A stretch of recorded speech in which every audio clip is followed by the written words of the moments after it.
Hello our dear subscribers, welcome ulit dito sa ating channel.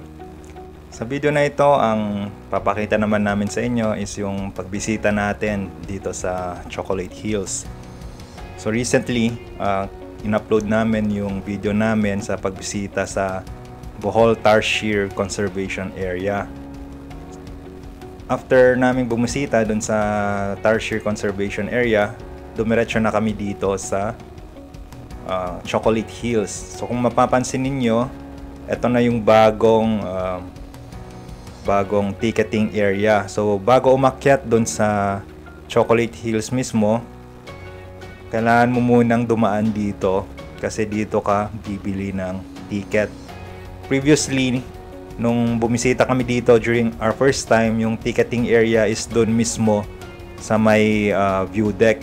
Pero ngayon, andito na sa highway yung ticketing area and dadaan ka muna dito. So ayan si ate, siya yung lalapit. Pag mag-park ka, lalapit si ate and sa kanya ka na magbabayad ng entrance fee. So yung entrance fee is 100 pesos per head. And kung dito na rin yung parking area. So yung ginawa nung aming guide and driver, after naming bumili nung ticket and entrance ticket, hinatid niya kami dun sa taas, dun sa view deck, and then bumalik siya dito ulit sa baba para mag-park. Mura lang naman yung parking fee nila, if I'm not mistaken, mga 20 pesos lang. So eto na, paakyat na tayo dun sa view deck area.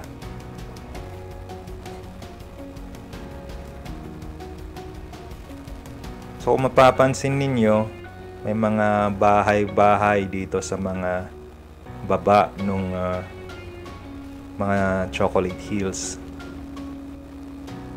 So ayan, madaming mga souvenir area. And on your left, yan yung ATV area. So pwede rin kayong mag-rent ng mga ATV. Madaming mga ATV park dito sa baba ng mga Chocolate Hills. So kung gusto nyo pa ng mas adventure, pwede kayong magrenta ng mga ATV nila. And yun yung gagamitin ninyong umikot-ikot para mapuntahan yung mga ibang mga Chocolate Hills. Ito kasi, ito yung view deck. Itong pupuntahan natin ngayon, ito yung view deck. And ito nga, kung makikita ninyo, ito yung parang base. Yan, so meron siyang parang events area. Diyan parang hall yan eh. Pwedeng mag-events dyan. So, pwedeng rentahan yan kung meron kayong mga events. So, ito yung parang reception area nila. So ibababa ka nung van or nung service nyo dito. And ipapakita nyo lang dito sa mga kuya na naka-pink yung ticket na nabili ninyo sa baba. Since yung wife ko dito is pregnant, hindi siya kasama sa pag-akyat. Kasi from this point dito sa base na ito, aakyat ka pa ng hagdan para makita mo mismo yung view deck. So ayan si kuya, kinukuha niya yung mga ticket namin. So ipapakita nyo lang yung ticket na binayaran ninyo, and after that, pwede na kayong umakyat doon sa dyan sa tuktok, kasi andyan yung view deck kung saan pwedeng mag-take ng photos. Hindi ko nabilang kung ilang steps itong aakyatin mo, pero nakakapagod din kung tuloy-tuloy mong aakyatin. So kung wala kayo sa kondisyon, hinay-hinay lang kasi baka mapagod kayo, kasi nakakapagod talaga ito kung hindi kayo sanay. And kung may plano kayong bumisita dito sa Chocolate Hills, wear comfortable footwear. Obviously, huwag kayong mag-heels kasi masakit sa paa kung naka-heels kayo. So magsuot lang kayo ng comfortable rubber shoes.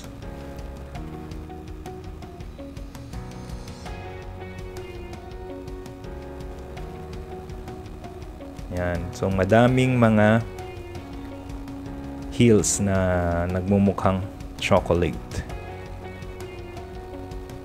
Mamaya merong marker sa taas kung saan nakalagay yung explanation kung paano nabuo yung mga chocolate hills.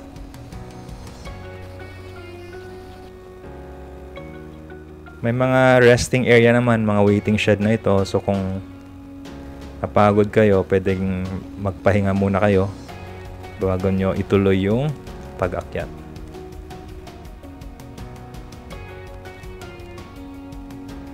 And ayan nga. So, madami namang mga turistang bumibisita dito.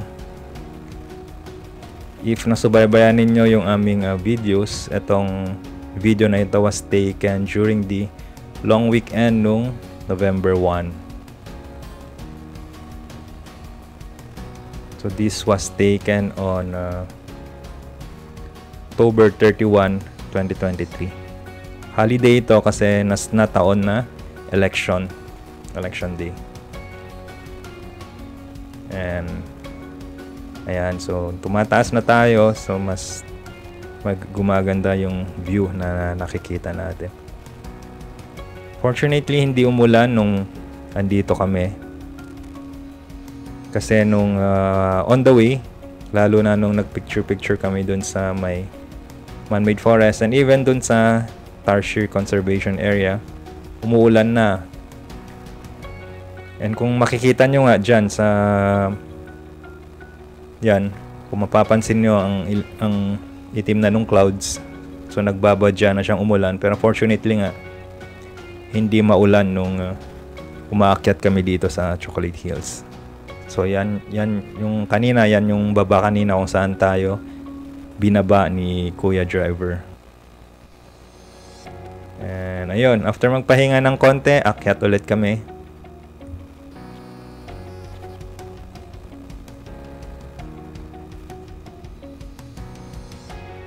Again, so consider nyo lang kung may mga kasama kayong senior citizen or mga bata.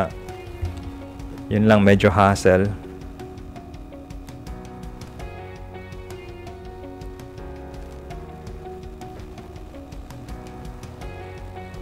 And here we go.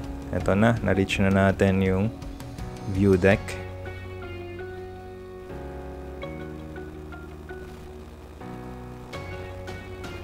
Ayan, so ayan, so ito yung parang marker, yung marker kung saan in-explain kung paano nabuo yung Chocolate Hills. So nabuo pa siya about 2 million years ago. Most of the island of Bohol was below a shallow sea. Coral reefs. So you can, para mas maintindihan nyo, if you visit this Chocolate Hills, pwede nyo yung daanan itong marker na ito para mabasa ninyo yung explanation kung paano nabuo itong mga Chocolate Hills. Ito yung view from this side. So kung makikita ninyo, yan yung parang may mga truck dyan or mga daanan. Dyan yung ATV kanina na nadaanan natin. And kung mapapansin ninyo, yun nga, dun sa mga ibang portion, may mga bahay na tinatayo dun sa mga paanan ng mga Chocolate Hills.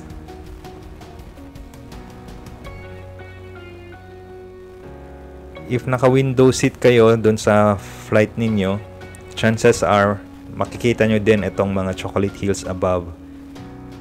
And nagmumukha nga siyang Toblerone pag nakita mo siya sa window seat ng eroplano.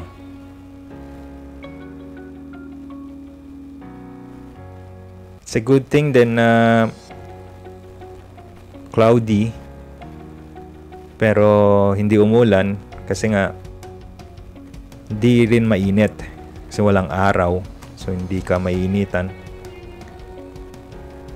But still good idea to bring umbrella para just in case umulan or umaraw, magagamit mo pa rin.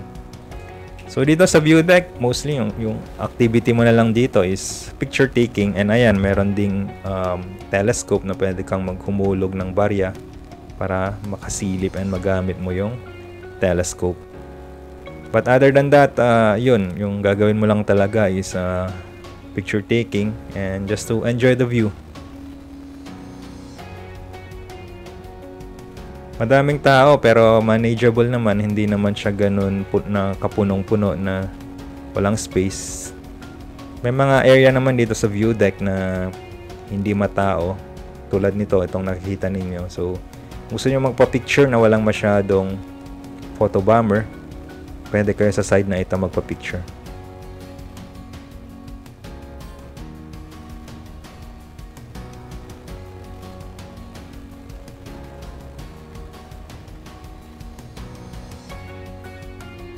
Ayan. So, ang ganda ng view. Very relaxing.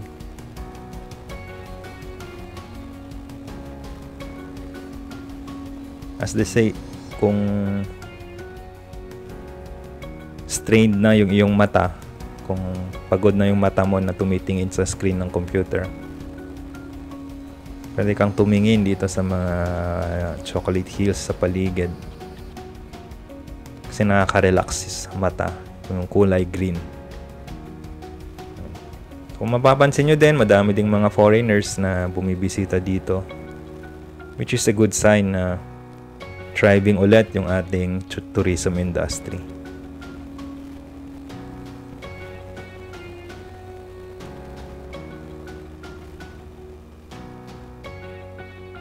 Maganda din na puntahan nyo ito in person kasi yung Chocolate Hills nasa 200 peso bill, if I'm not mistaken. Para naman hindi lang sa pera ninyo nakikita yung Chocolate Hills or even sa mga textbook. Maganda din na puntahan in person. Kasi iconic din talaga itong site na ito. Ayan, so kung mapapansin niyo, ito yung area na ito yung pinipilahan ng mga gustong magpa-picture kasi maganda naman kasi yung background.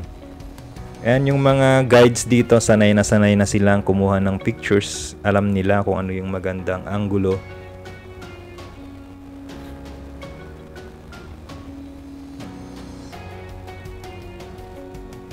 So ikot naman tayo sa ibang mga side. Ayan yung mga ATVT centers or tracks na dinaanan natin kanina. So tulad nung nasabi ko, pwede rin naman kayong, kung mas gusto trip ninyo ang mas adventure, you can rent ATVs. And yung mga ATVs yung gamitin ninyo para puntahan yung mga ibang Chocolate Hills na pwedeng puntahan. I'm not sure lang kung pwede nyo yung gamitin yung ATVs paakyat dito sa view deck kasi nung umakyat kami wala kaming nakikitang ATVs na paakyat dito. So baka lang kung ATVs, magagamit mo lang siya para puntahan yung ibang mga Chocolate Hills aside from this one na kinatatayuan natin ngayon.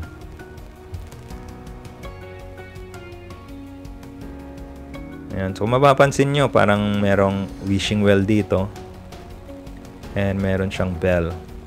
I'm not sure kung ano yung significance nito or kung gaano ka ilang years na itong bell na ito. Obviously, hindi naman ito mababaw lang to, hindi talaga siya well, pero may mga naghuhulog din ng barya. And sa part na ito, so merong mga stores din na nagbebenta ng mga drinks or snacks. So kung gutom kayo, meron naman kayong mabibilhan ng pagkain dito. And ito yung side din kaninang nakita natin. Mas konti yung mga nagpapapicture dito sa side na ito for obvious reason na mas maganda yung anggulo kanina. Pero kung trip ninyo yung walang tao, walang masyadong photo bomber, at dito kayo sa side na ito magpa-picture.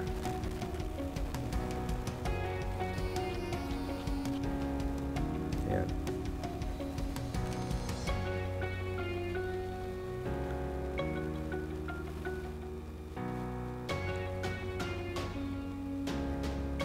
Yan, so akyat lang ulit tayo dito.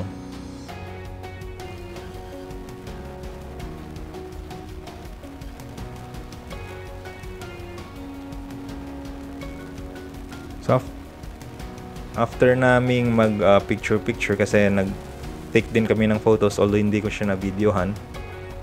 Pero kanina, nag-take kami ng photos. So, ito na nga. Pababa na rin tayo in a while.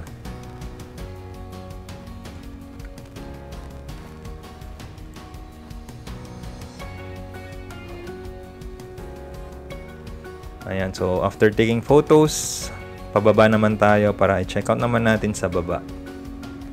Kasi meron ding mga area na pwedeng mag-picture dyan sa baba ng na ito, ng stairs na ito. Ayan, mga foreigners tong mga to, mga Indiano. Welcome to Tagbilaran, Bohol. Ayan, mga ito, mga Koreans. Welcome din dito sa Pilipinas. Kung yung pag-akyat mo is nakakahingal, yung pagbaba naman is masakit sa tuhod. Pero since sanay naman tayo sa pag-akyat baba, and medyo condition naman tayo kasi naglalaro tayo ng basketball, kayang-kaya naman yung pag-akyat at pagbaba dito sa view deck.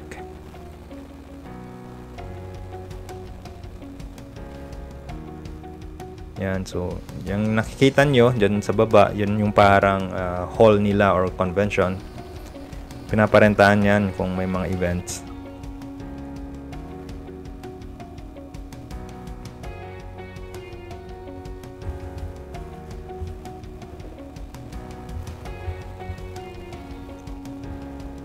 So nung araw na to, medyo madami ding bisita. Kung mapapansin niyo, yan ang daming mga vans na akyat baba.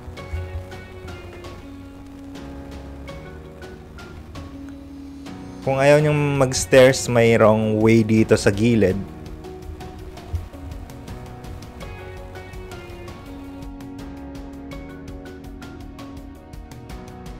Parang rampa dito sa gilid. Kung may mga kasamahan kayong naka-wheelchair, pwede kayo dito sa side na ito kasi parang rampa siya na sloping.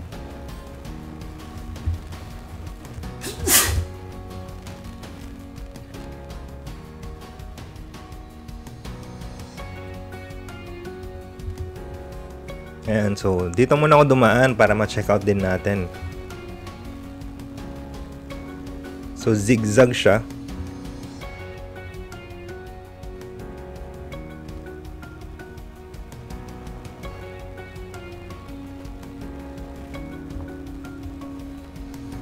Obviously, parang ito yung long cut. Pero yun nga, kung may mga kasama kayong PWD na may naka-wheelchair, pwede ko ito yung madadaanan ninyo.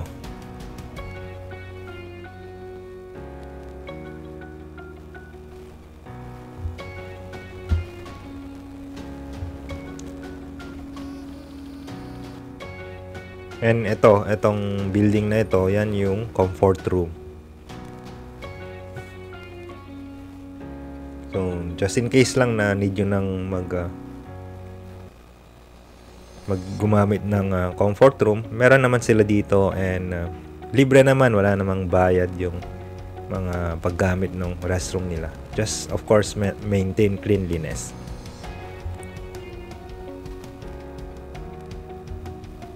Yan. So, restroom muna, and ito na since nakababa na kami, sinabihan na lang namin yung guide namin na pwede na niya kaming daanan dito sa taas para umakyat siya. Dati, nung walang parking dun sa baba, dun malapit sa highway, puno ng sasakyan itong part na ito kasi ito yung ginagawang parking. Kaya din siguro nag-decide yung management dito na ilagay na lang yung parking sa highway, malapit sa highway, para hindi rin masyadong crowded or puno ng sasakyan dito sa view deck na ito, which is I think a good scheme kasi mas malawak naman yung parkingan sa baba. Ayan, so dito sa part na to merong mga PWD na nag-offer ng massage service. Ayan, kung napansin niyo 100 pesos per person yung pamasahe. And may view deck din dito, although hindi siya kasing taas nung main view deck.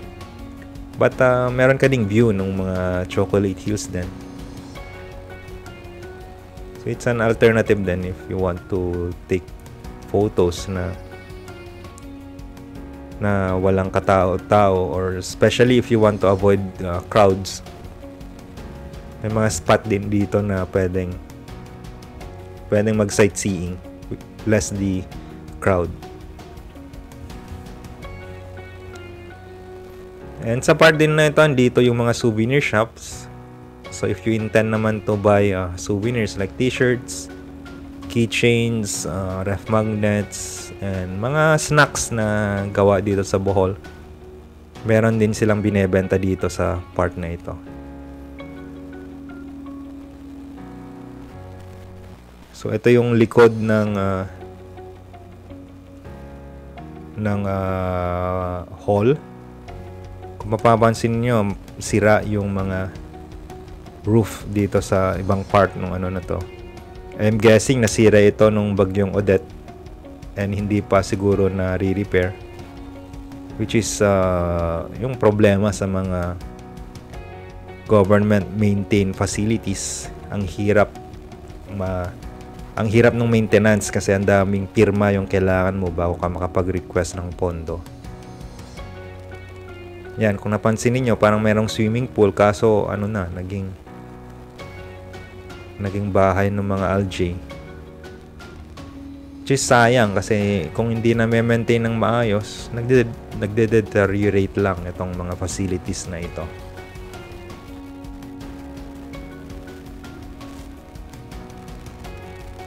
Ayan, so ito yung view mo naman dito. Ayan, yan yung ATV truck kanina na pwedeng magrenta ng mga ATV. And dito, smoking area. So kung gusto ninyong mag-smoke, pwede kayo dito sa likod ng hall. Pwede kayo dito mag-smoke. Ito yung designated na smoking area. Ayan, so ito may hallway and ayan, mga souvenir shops.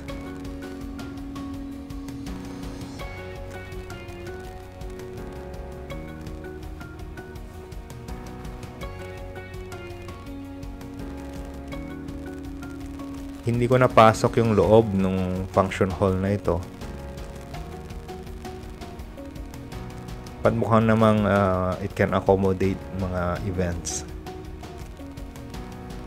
Ayan, so hanggang dito muna itong video na ito. Again, kung hindi pa kayo nakasubscribe dito sa ating channel, just hit the subscribe button para notified kayo and updated kayo lagi kung meron kaming bagong i-upload. Ito, pipila muna kami dito sa signage na I Love Chocolate Hills para dito naman kami magpa-picture. Abangan nyo yung next naming i-upload na video dun sa sikat yung na Mirror of the World. So, thank you again for watching and like nyo lang itong page na ito. Thank you.